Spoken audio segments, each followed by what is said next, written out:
And what is up, everybody? Welcome back to the Touchline Talk Show. Thank you so much for tuning in. Be sure to hit that subscribe button so you don't miss any of the content I put out every single week here on YouTube. Very interesting news out of the United Soccer League this week. The Athletic reporting that there's going to be a vote during this meeting, August 9th through the 11th, about the possibility of USL implementing promotion relegation. And with the Women's World Cup coming, Leagues Cup, I thought this was the perfect time to talk about it now, even though it hasn't happened. It seems like there's a lot of positive vibes and positive reaction to it. And so it does seem like we're trending in this direction. And when this happens early next month, it's going to be in the middle of the World Cup. Plenty of other things going on. There's not too much happening at this moment, so I wanted to talk about it now. And I may not revisit it on this show later. So I wanted to make sure I talked about it. The USL needs to find a way to distinguish itself and separate itself from MLS. And what I mean by that specifically is I don't see a world in which the USL is going to do what MLS does better than MLS. MLS has Messi. MLS has the Apple TV rights deal. I don't see a way in which USL can elevate itself to where it's comparable to MLS by basically just by sheer money and investment. I don't see that happening. So you've got to find a different way to distinguish yourself and to make the USL brand bigger and make it more competitive with MLS. What better way than promotion relegation? And it seems as though the plan, based on the Athletics reporting, is to get this to 3 divisions. So you have USL Championship, you have USL League One, and to add one somewhere probably in the middle of that. Which I'm a huge fan of because having 2 leagues with promotion relegation just isn't all that exciting. You're playing in one or you're playing in the other. You add a 3rd one in there, now we're talking. The biggest thing I love about this, and I just fundamentally support promotion relegation as an accountability measure, that teams should not be entitled to spots in leagues based on their finances. It's the same fundamental issue out of the many I have, but the one that irks me the most about the Super League proposal. And Pep Guardiola even talked about this idea that teams were just invited based on their brands and not based on their performance. It's a different situation, but the same idea with MLS. You don't have to be well run. You don't have to spend money well. You can just be bad and kind of disinterested and it doesn't matter. Promotion relegation, now it matters. And it also gives owners a reason to invest. If you are Stan Kroenke with the Colorado Rapids or any of the owners of the small market MLS teams, particularly ones that, and I know Colorado's had some success recently, but specifically ones that have been struggling. And you see what LAFC is doing, you see what Cincinnati's doing, the Sounders, of course, you can go down the list. What is your incentive if you know you can't spend the way that LAFC does? What is your incentive to spend a little bit more when it doesn't matter if you finish 3rd to last or dead last, and so many teams get into the playoffs? Right? There are plenty of examples of smaller market teams. Right now, it's the Union more than anybody else. You don't have to spend money to be successful in MLS. You just have to spend enough of it. But what is the incentive to go to that next level when you're not really trying to avoid the bottom and you already feel like you have a chance if everything breaks right? And you know you're never going to outspend people. What is the incentive for an owner to open their pockets a little bit more?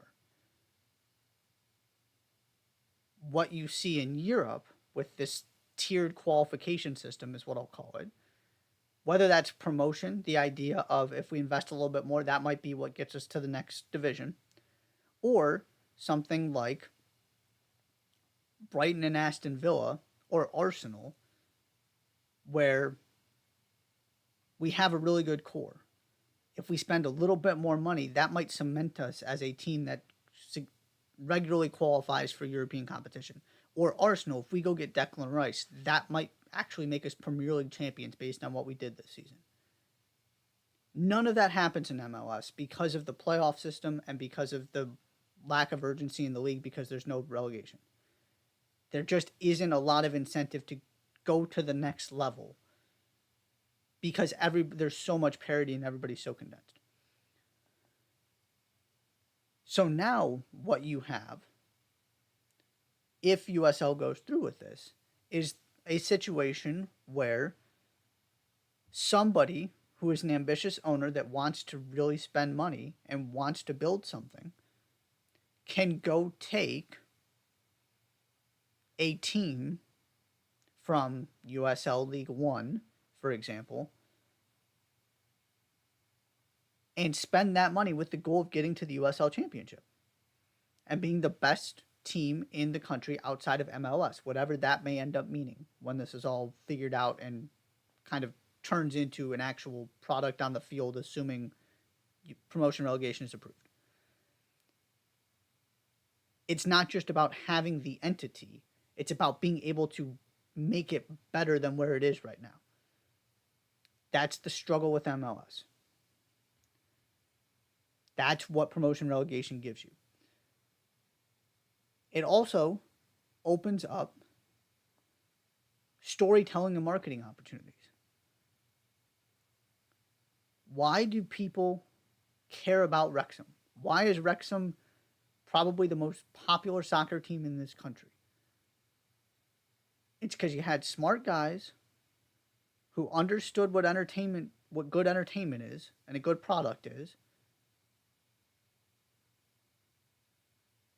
that were able to tell a compelling story because of promotion relegation primarily.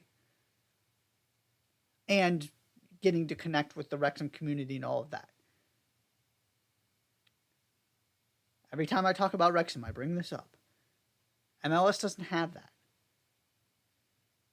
In large part because of the lack of promotion relegation. And so as a result, US soccer doesn't have that. This is the opportunity to change it. If people are going to all of a sudden care about Wrexham,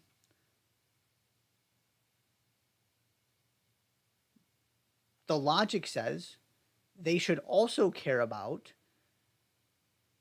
whatever team in USL League One. We'll just go with, pick out an example and say Forward Madison.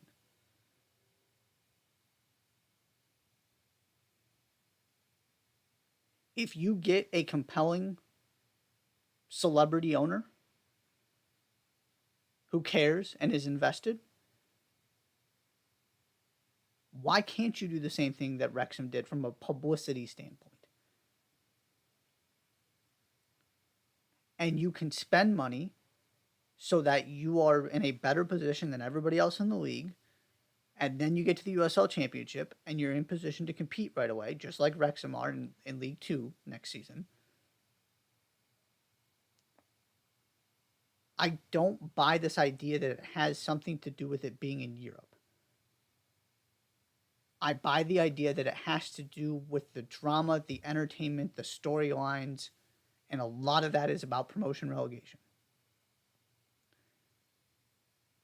So I don't see how MLS can create something like Wrexham. But USL can bring that same idea to the US with whatever team it might be, whatever celebrity owner it might be. That's the other huge benefit here. It's going to make the league more competitive because it's going to force owners to be accountable and owners to spend. And going back to finding a way to distinguish yourself from MLS, that's how you win the marketing battle. MLS has really struggled in the marketing part. Messi is going to obviously really help with that. But there is a window and an opportunity for USL to kind of carve out its own niche within US soccer with promotion relegation, with the storytelling elements that provides. The opportunity for players to continue to elevate themselves. You're seeing some USL Championship guys now going to Europe. It's hard to move up the pyramid in US soccer because the leagues aren't connected, because it's just kind of awkward. You don't see it happen very often. This is an opportunity to kind of change that. You get a great team in League One, go up to the second division, go up to the USL Championship. And then the stars of those teams, maybe an MLS team grabs them, but more likely they get an opportunity to go to Europe. To me, this is a win for everybody. And if USL wants to continue to expand its footprint, the way to do it is promotion relegation. Just like MLS, when comparing MLS to Europe, comparing USL to MLS, you have got to embrace being different. Embrace what makes you as a league distinct. And you also have to obviously find what that is in order to then embrace it. And then you got to figure out how to market it. And that's where MLS has struggled. MLS has a unique product that is incredibly entertaining from a game delivery standpoint. It's just a matter of, can you get people to buy into it? Promotion relegation is going to really help with that. And that's how USL can set themselves apart and go, we are the promotion relegation league in the US. That can be their thing, because right now they don't have one. This is a home run. And if it forces MLS into promotion relegation, outstanding. I still don't see a world in which that happens, because those franchises are too valuable to allow for owners to allow them to be relegated. It's just the reality of the world that we're in. USL franchises, there should be more of a willingness to take the risk with promotion relegation because of what it can do financially. It is an investment in the long-term future of the league and the long-term future of these clubs. And I really do think it's going to lead to an opportunity for some very interesting investments and some interesting ownership that's going to get people talking about USL. Because you can't just go buy an MLS team. Right? We're talking ownership groups. We're talking hundreds of millions of dollars. But you can, hypothetically, as a celebrity, go buy a USL team and say, wouldn't it be fun to help this team go move up the pyramid and get to the USL Championship? And then all of a sudden, instead of all of these celebrities investing in European teams, maybe you get more of them to invest in USL. And that just continues to help everybody in the league and raise the league's value. This is a home run to me. We'll see if it actually happens. Again, August 9th through 11th are the dates when this vote is expected to take place. It could be in place as soon as next season. There are a lot of questions and things that haven't been sorted out yet. but this is the way forward, the way to build a sustainable model for USL. The growth has been terrific. I talked about this with Mike Watts in my latest edition of My Soccer Story. Be sure to check out that podcast episode, video, all that good stuff, because he is the voice of the USL. He talked about in that interview the growth that we have seen in this league. There's only one way to take it to the next level, I feel like, and to close the gap on MLS. And that's promotion relegation, and it sounds like that is the path USL is going to travel down, and I could not be more excited about it.